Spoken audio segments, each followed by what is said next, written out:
जय हिंद दोस्तों, सत श्री अकाल, नमस्कार। तो आज की क्लास में हम लोग रीजनिंग के सभी मोस्ट इंपोर्टेंट प्रश्न को हल करेंगे। तो आप लोग हमारे साथ शुरू से अंत तक जुड़े रहेंगे और इन सारे प्रश्नों को अच्छी तरह समझने का प्रयास करेंगे। दोस्तों, आज की जो क्लास क्वेश्चन है इन सारे एग्जामों के लिए बहुत इंपॉर्टेंट है। अगर कोई दोस्तों एसएससी में CHSL, CGL, CPO, MTS, GD 10+2 steno जे की तैयारी कर रहे, रेलवे में LLP, NTPC, RPF, group D NC की तैयारी करें, या BA टेस्टर की तैयारी करें, या अग्निवीर में आर्मी, एयरफोर्स, नेवी की तैयारी करें, बैंक में क्लर्क PO की तैयारी करें, या ED IVF की तैयारी करें, या BPSC UPSC सीजर की तैयारी कर रहे हैं, एंड ऑल गवर्नमेंट जॉब। अगर इनमें से किसी प्रकार की सरकारी नौकरी की तैयारी कर रहे हैं तो आप लोगों के लिए आज की क्लास बहुत ही इंपॉर्टेंट होने वाला है। तो आप लोग हमारे साथ शुरू से अंत तक जुड़े रहे और इन सारे प्रश्नों को अच्छी तरह समझने का प्रयास कीजिएगा। तो चलिएगा दोस्तों, आप लोग का जैसे बना तो क्लास को स्टार्ट करते हैं। देखिए, आप लोग का सबसे पहला क्वेश्चन कहता है क्या कि उस पद का चयन करें जो तीसरे पद से ठीक उसी तरह संबंधित है जिस प्रकार दूसरा पद पहले पद से संबंधित है। तो जिस प्रकार क्लॉज से ओपन संबंधित है उसी प्रकार से कट से कौन संबंधित होगा। अब देखिए, क्लॉज का मतलब क्या होता है? बंद। ठीक है, क्लॉज का मतलब क्या होता है? बंद होता है। और ओपन का मतलब क्या होता है? खुला। ठीक है, ओपन का मतलब क्या होता है? खुला होता है। खुला होता है। आप एक चीज बताइए, क्लॉज का उल्टा, अपोजिट, उल्टा जो होता है वो उल्टा क्या होता है? बंद। तो मतलब खुला। ठीक है, क्या होता है? खुला होता है। अगर क्लोज में क्या होता है? बंद, उसका उल्टा क्या होता है? ओपन, खुला हुआ। तो उसी प्रकार से कट का मतलब क्या होता है? काटना। तो उसी प्रकार से काटना का उल्टा क्या हो जाएगा? जोड़ना। और जोड़ना का क्या होता है? अटैच। इसीलिए ऑप्शन नंबर ए आपका यहाँ पे क्या हो जाएगा? करेक्ट आंसर हो जाएगा, अटैच हो जाएगा। ठीक है, बातें समझ में आई? कोई परेशानी? क्योंकि देखिए, क्लोज का मीनिंग होता है बंद और ओपन का मीनिंग होता है खुला। तो बंद का उल्टा क्या होता है? खुला। उसी प्रकार से कट का मतलब होता है काटना, तो काटला का उल्टा क्या हो जाएगा? जोड़ना। जोड़ना का इंग्लिश क्या होता है? अटैच। इसीलिए ऑप्शन नंबर ए आपका करेक्ट आंसर हो जाएगा। ठीक है, चलिएगा अगला प्रश्न कहता है क्या कि निम्नलिखित आकृति में कितने त्रिभुज की संख्याएं क्या है? ठीक है, तो आकृति में त्रिभुजों की संख्याएं क्या है? तो अब जोड़िए इसमें कितने त्रिभुज है। सबसे पहले आइएगा, देखिए एक सबसे बड़ा त्रिभुज, सबसे पहली बात। ठीक है, एक सबसे बड़ा त्रिभुज हो गया। उसके बाद आप देखिएगा इसमें, ठीक है, उसके बाद देखिए तीन जो है इसमें पहले छोटी छोटी है, 1 2 3। बात करूँ तो एक ये अभी हो जाएगा 4। एक बात करूँ ये बड़ा वाला हो जाएगा ये 5। और इसके एक बात करूँ छोटा वाला 6 और एक ही बड़ा वाला ये। तो टोटल कितना हो गया?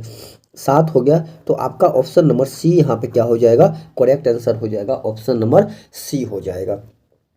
ठीक है, चलिएगा दोस्तों, समझ रहे कोई परेशानी है? चलिएगा अगले प्रश्न जो चलते हैं हम लोग। देखिए अगला प्रश्न कहता है क्या? कथन कहता है कि कुछ जो धातुएं हैं लोहे हैं। कहता है कि जो कुछ धातुएं हैं, मान लीजिए हमारा क्या है? धातु है। ठीक है, यह मेरा जो धातु है, कहता है कि जो कुछ धातुएं हैं, ठीक है, कुछ धातुएं क्या है कि लोहे हैं। ठीक है, क्या है? लोहे हैं। और कहता है क्या? समझिएगा, कहता है कुछ लोहे जो है भारी है। कहता है कि जो कुछ लोहा है वह क्या है? भारी है। ठीक है, भारी है। तो निष्कर्ष कहता है क्या कि सभी लोहे जो हैं धातुएं हैं। क्या जो ये सभी लोहे हैं, क्या सभी लोहे धातु हैं? नहीं है। तो निष्कर्ष 1 गलत हो जाएगा। कहता है कि सभी भारी धातुएं हैं। कहता है कि सभी जो भारी है, सभी जो कहता है कि ये भारी जो है भारी धातुएं हैं। क्या ये सही है? नहीं, ये भी गलत है। तो दोनों अनुसार गलत है। अर्थात ऑप्शन नंबर ए आपका क्या हो जाएगा? करेक्ट आंसर हो जाएगा कि कोई भी निष्कर्ष अनुसरण नहीं करता है। इसीलिए ऑप्शन नंबर ए आपका क्या हो जाएगा? करेक्ट आंसर हो जाएगा।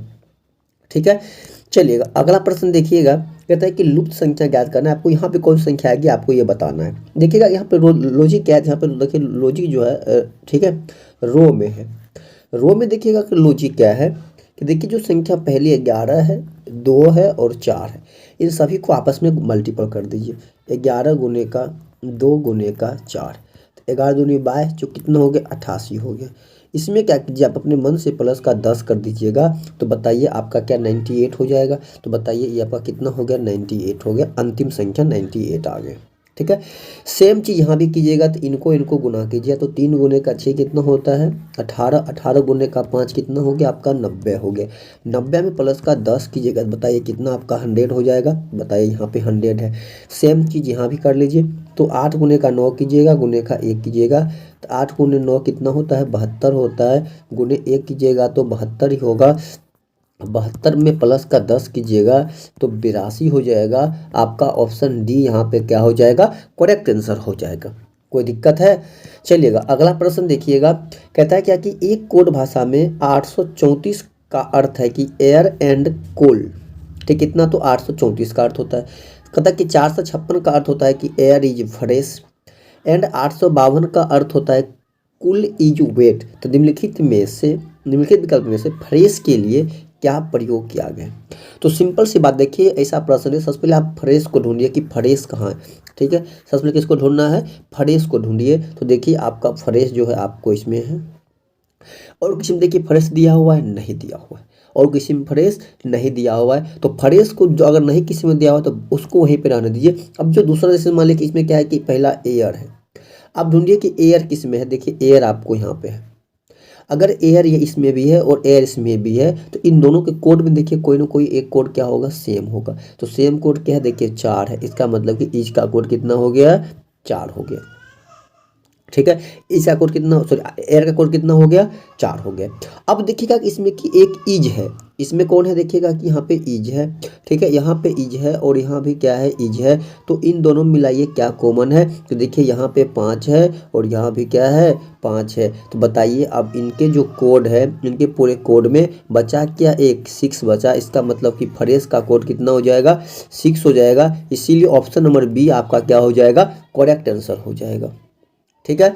चलिएगा अगला प्रश्न देखिएगा। देखिए अगला प्रश्न कहता है क्या कि पेड़, शाखाएं और जड़, इनको वेन आरेख में आपको दर्शाना है। अब बताइएगा कि अगर यह पेड़ है तो पेड़ के में ही शाखाएं भी होती है और जड़ें भी होती है, लेकिन ये चीज़ है ना कोई जड़ शाखा हो सकता है ना कोई शाखा जड़ हो सकता है। इसीलिए ऑप्शन नंबर बी आपका यहाँ पे क्या हो जाएगा, करेक्ट आंसर हो जाएगा, ऑप्शन नंबर बी हो जाएगा, ठीक है। चलिए अगले प्रश्न की ओर देखिए। आप लोग का अगला प्रश्न देखिएगा। देखिए अगला प्रश्न कहता है क्या, कहता है कि 15 नवंबर 2018 को गुरुवार है, तो 15 नवंबर 2021 को क्या होगा, ठीक है।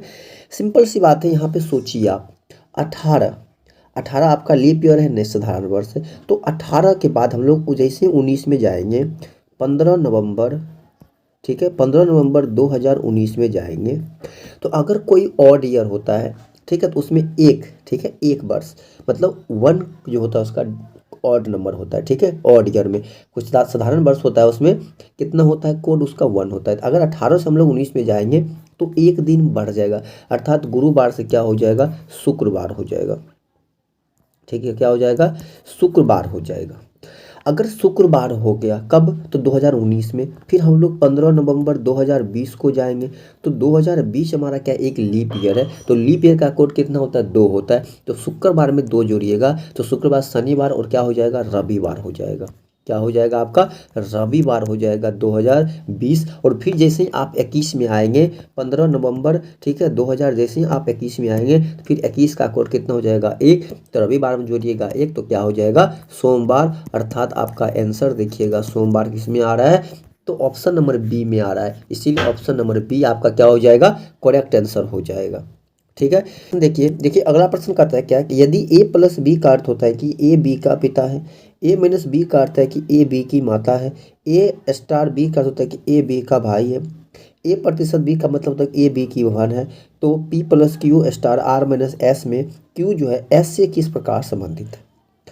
पहला बात हम लोग आते हैं कि p प्लस क्यू, कहता है कि a प्लस बी का मतलब क्या होता है कि a जो है b का पिता है, मतलब दूसरा का पिता कौन है, पहला है। दूसरा का पिता कौन है, पहला है, मतलब a जो है b का पिता है। इसका मतलब p जो है, p किसका पिता है, तो q का भाई पिता है, q का फादर है, q का फादर है। कहता है कि q स्टार r है, q स्टार क्या है, r है। तो भैया q स्टार r, तो a स्टार b का अर्थ क्या होता है कि a जो है b का भाई है। इसका मतलब कि q स्टार r का मतलब जो है, q जो है r का भाई है। ए स्टार बी का मतलब होता है कि ए जो है बी का भाई है, तो की जो है आर का भाई है, आर का क्या है, भाई है, ठीक है।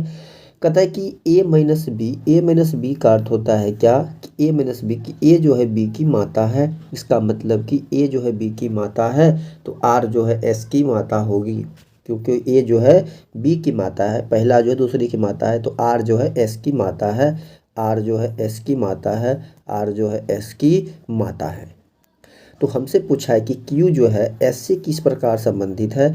तो अब एक चीज़ बताइएगा कि Q की बहन कौन हो गई, R। Q की बहन और बहन की बेटा क्या होता है, भांजा होता है। और भांजा का जो जो मान लीजिए कि जो माता होती है, जैसे मान लीजिए एस की माता आर है, तो माता का भाई क्या होता है इसका, तो बाबा मामा होगा ना। तो जो लड़का ये एस है, क्यू से किस प्रकार संबंधित है, तो मामा से संबंधित है। तो आपका ऑप्शन बी आपका करेक्ट आंसर हो जाएगा, मामा। कोई तकलीफ है, कोई परेशानी है? चलिए देखिए देखिए अगला प्रश्न कहता है क्या कि निम्नलिखित आकृति के लिए दर्पण छवि चुने। ठीक है, देखिए अगर आपके पास दर्पण छवि आए, चाहे आपके पास जल छवि है, ठीक है, मतलब दर्पण प्रतिबिंब आए चाहे जल प्रतिबिंब आए, हमेशा ध्यान रखिएगा कि दर्पण के नजदीक का जो भाग होगा वो हमेशा दर्पण के नजदीक बनेगा। ठीक है, तो दर्पण से देखिए सबसे नजदीक कौन है, देखिए दो सर्कल है छोटा वाला, इसका मतलब कि सबसे ऊपर पहले कौन बनेगा, दो सर्कल बनेगा। उसके बाद यह लाइनें हैं तो यह लाइन बनेगा, उसके बाद यह बनेगा, उसके बाद यह लाइन छोटी है और ये ब्लैक वाला है तो फिर यह बनेगा। तो इस प्रकार देखिए आपका ऑप्शन सी ये बना हुआ है जो कि आपका ऑप्शन ए में दिया हुआ है, इसीलिए ऑप्शन नंबर ए आपका क्या हो जाएगा, करेक्ट आंसर हो जाएगा। ठीक है, चलिएगा अगला प्रश्न देखिए कहता है क्या कि लीलन जैसे कपड़े से संबंधित है उसी प्रकार सोना किससे संबंधित होगा। अब देखिए लीलन क्या है, जिस प्रकार का कपड़ा है, तो उसी प्रकार से सोना क्या है, तो धातु है, इसीलिए ऑप्शन नंबर ए आपका क्या हो जाएगा, करेक्ट आंसर हो जाएगा। चलिएगा अगला प्रश्न देखिए कहता है कि उदाहरण के लिए जे को जो है 21 14 आदि के द्वारा, इतना हमको नहीं पढ़ना है, आपको ध्यान रखना है कि यह पूछा है हमसे, क्या पूछा है, तो LIT। ठीक है, LIT हमसे पूछा है। हमेशा ध्यान रखिए कि ऐसा प्रश्न आए तो आप हमेशा ऑप्शन से छांटिए।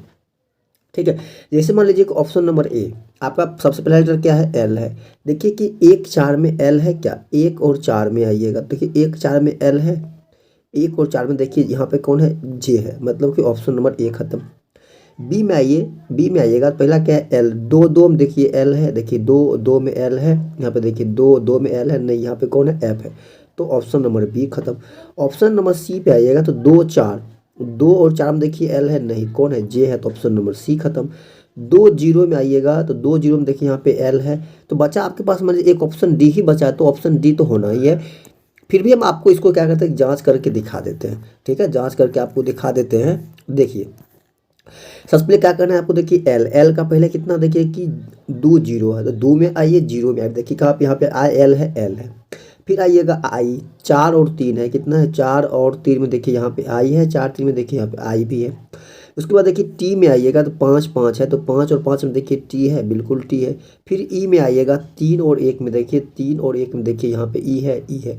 तो इस पूरे का कोड कौन सा दिया है, तो ऑप्शन नंबर डी दिया हुआ, इसीलिए ऑप्शन नंबर डी आपका क्या हो जाएगा, करेक्ट आंसर हो जाएगा। ठीक है, तो दोस्तों आशा करते हैं कि आप सभी प्रश्नों को अच्छी तरह समझ गए होंगे। तब तक के लिए जय हिंद, जय भारत।